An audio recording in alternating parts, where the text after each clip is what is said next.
In the beginning, there was Adam. And from Adam came Eve, and from them came children, Cain and Abel, the first brothers, the first sons. Cain, a farmer, worked the land. He tilled the soil, planted seeds, and reaped the harvest. Abel, a shepherd, tended flocks. He led them to green pastures, watched over them, and protected them from harm. One day, the brothers brought offerings to God, gifts to honor him, to show their devotion and gratitude for his blessings. Cain, from the fruit of his labor, offered the first fruits of the earth. He gathered the best of his harvest, hoping to please the Lord. Abel, from his flock, offered the firstborn lamb. He chose the finest, the purest lamb, one without blemish. A sacrifice, pure and spotless, symbolizing his utmost reverence and faith. Why does God favor Abel's offering over mine? What makes his gift more acceptable? God looked with favor upon Abel's offering.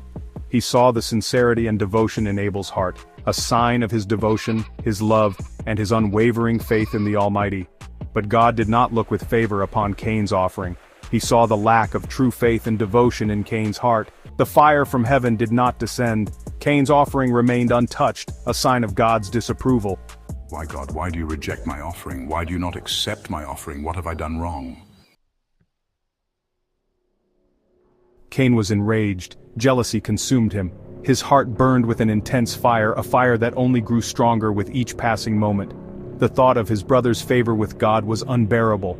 How could God favor Abel's offering over his? Anger twisted his heart. The more he thought about it, the more his rage grew. It was an injustice he could not accept. He plotted against his brother. Dark thoughts clouded his mind, and he devised a sinister plan. He would take Abel out to the fields, away from prying eyes, lured him into a field, far from the eyes of their parents. The isolation of the field would ensure no one would witness the heinous act he was about to commit. Come, Abel, let us go to the field. Cain's voice was calm, hiding the storm within. And there, in the silence of the fields, Cain struck Abel down, murdered his own brother.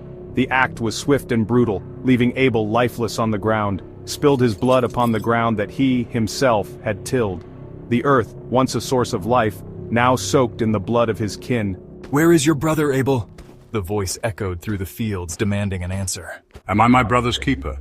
Cain's response was defiant, masking his guilt. But God knew the truth.